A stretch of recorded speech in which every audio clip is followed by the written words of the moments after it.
Will there be a pre-season derby?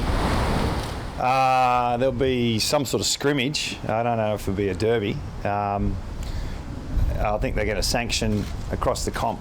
There's only one game for the AAMI series, so there's an opportunity to train against local side. So we'll do that in the next few weeks.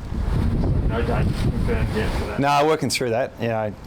Just what we went through the last 2 weeks with lockdown and getting back into training, sort of trying to find out where both of our lists are at, really. So we're communicating with Freo, and we'll come up with something that suits both of us in the next 2 or 3 weeks. How much did you lose from last week?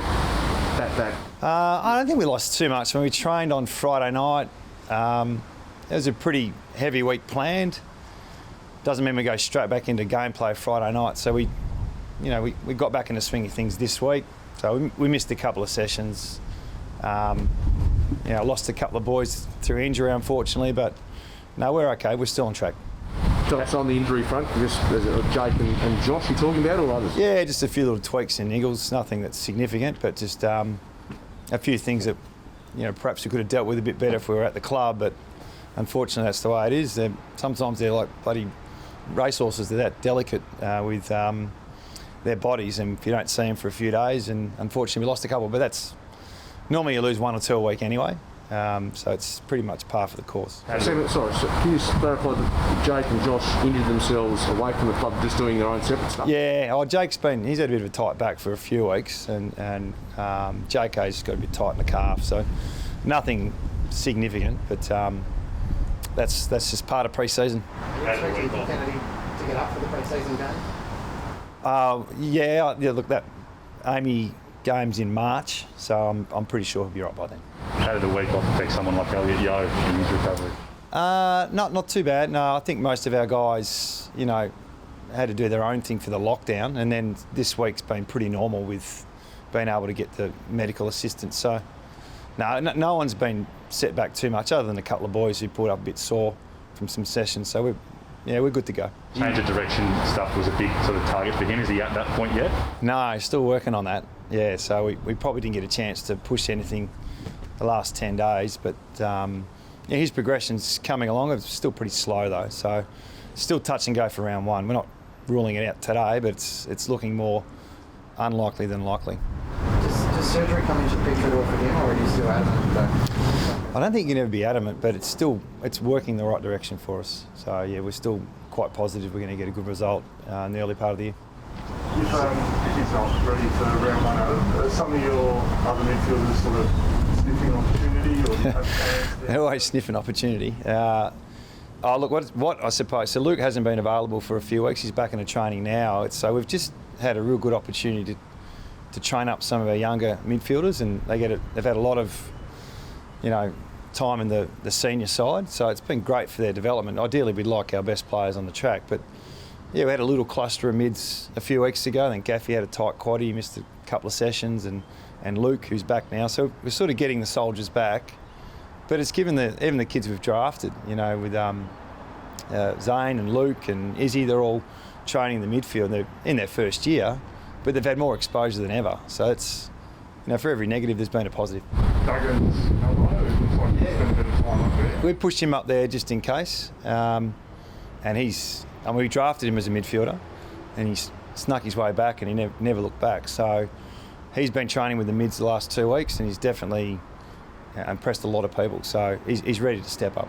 There was a bit of chatter last week, and it probably means nothing in the scheme of things, but you guys had to train in those circumstances, but clubs on the East Coast didn't have any restrictions, which brought back the memories of last year. Did you raise an eyebrow, have a smile at that, or not? Not initially. I think it's, we go lockdown for 6 days. I think pulling the trigger on the whole country for AFL would have been not unfair, but let's get through the 6 days, and then it looked like we were going to go back to normal. So absolutely no problem. We went through it last year, but that was 4 or 5 weeks. So I think it was the right thing to do. If this had have extended out longer, I think the AFL would have got together and done the right thing for everyone to make it fair. But missing a couple of sessions, we're all good.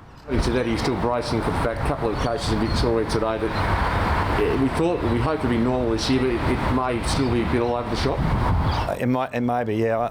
I mean, at the moment, if the round one started tomorrow, there'd be a few issues, wouldn't there, with returning back to WA. So we're so much better planned. Everything is a bit calmer now with what may come, a bit more organised, a bit less anxiety. So I'm sure we're like every other club. If it happens, we just got to adapt. It might be a little bit different this time around with less cases and massive outbreaks, but there may need to be some adjustments at some stage.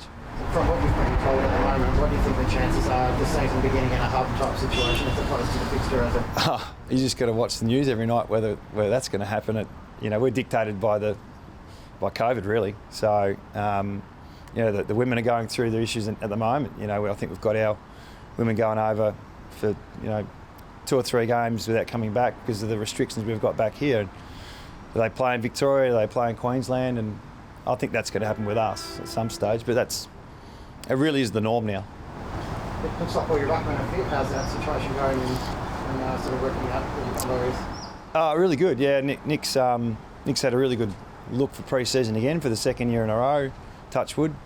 Bailey Williams is coming along, and Vardy's an old timer who can back up for us. So we've lost Hickey, and we didn't really replace him. So you got young Jamison doing a bit of ruck work, and Harry Edwards at a pinch. So yeah, it's healthy the ruck stocks, but there's not an oversupply. Do you see Oscar Allen as a guaranteed starter in round one, and if so, in what position?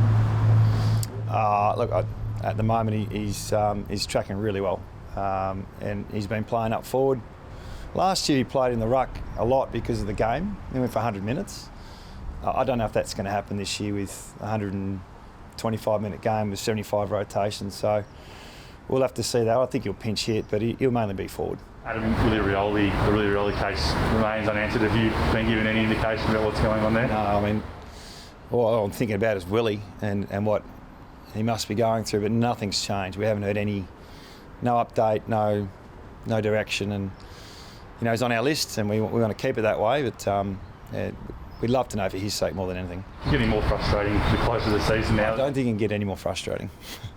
And how is he? Have you been in touch with him as late as he's still playing? Look, we reach out all the time. He's just trying to live his life at the moment and look after his family as best he can and try and stay fit. Is he frustrated by the process? Nothing's changed than last week, last month, last year. So, Eddie, the guy, of course, has gone, and without going through the whole discussion, 2018, he's done a lot for footy after the GF. I mean, some blokes could go and sulky. He went into your rooms. I mean, did that mean a fair bit to this club? Oh, look, I mean, Eddie's legacy is a pretty big one. What he's done for the AFL, what he's done for Collingwood. Obviously made some mistakes along the way, like we all have. So I think he'd be remembered for what he's done for the competition. The racism piece, I mean, we are in an industry that has learned so much about Indigenous culture in particular. I've learned so much since being even at West Coast about how generational it is, and all we can do is keep educating people as best we can, and the next generation, you keep educating your next generation, and we can get a lot better than what we are now and what we were. So, but in terms of Eddie, it's a mixed bag, but I'm sure he's left a pretty strong legacy at the club. Tom, Collins and Martin, how seriously are you considering adding one of these guys? They just started, so yeah, we'll see how we go. I mean, our list is pretty light in terms of numbers. I think there's 41 on our list, or maybe 42, and you've got Willie and young Dan Venables part of that. So we'll see how they go. It's a bit like Hard Knocks. I don't know if you've seen the American show. If they don't make the cut, they get a tap on the shoulder and out they go. So it's pretty brutal, but they're here for a few weeks and we'll see how they go. And on Dan Venables, it must be just really positive to see him out there and back training. And I mean, how is he feeling about being back in the club, back in the fold? He's loving it. Yeah, he's training. He's not doing every bit of training, not doing full contact, but he's probably heading into his peak. 22, a premiership player. It's just really sad he couldn't play the last couple of years, but he's trained the house down, and hopefully it's still tracking in the right direction, and there's a positive story at the end of it. What does he, I guess, need to show before you'd be comfortable putting him back into a game of football? Nothing to me. It's a medical. Yeah, our docs, the AFL, his doctor, and overall where he sits with it all. But we're holding him back at the moment, which is great. And what do you make of the change in concussion rules heading into, obviously it's going to be a bit tricky with players if someone does go down, but the longer break was... Yeah, we were briefed on it yesterday, and I think the overwhelming feeling is the right thing to do. And everyone knows we've got the players' health and safety at front of mind, and when you're a player, you probably don't think about what you're going to be like when you're 40. So, yeah, I think we've done the right thing, and I think it's aligning with most sport around the world. Adam and fill that this spot. Are you looking for something in particular, or just the best performance? A bit of both. You know, we've sort of spread ourselves a little bit with the three boys. You know, we've got half back, running defender, and a forward.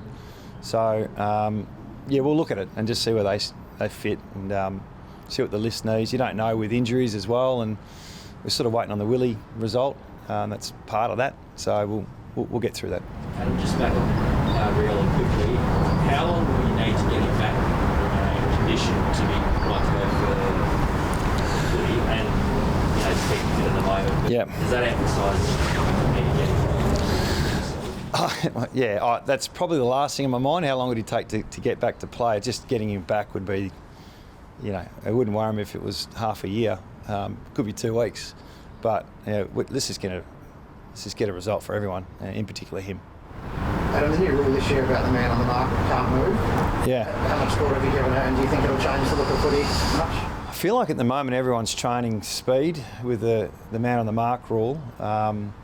Still trying to work out how it's going to be adjudicated with crowd. Like, 'cause you got to hear the word stand to stop, and I'm pretty sure you can't look at the umpire all the time. So I think there'll be some teething problems. The umpires we've had down here have been tremendous with explaining the situation, and I think, you know, if you had to err on something, it's probably play on rather than the double whistle or the 50. So we're training it. Every club's training it. It'll adjust in the early part of pre-season, and it'll even itself out. But I think it will affect the game to a certain degree. So what are the umpires saying? You can have one or two small steps, is that? No, there's no steps, but you can do what you want until they say stand.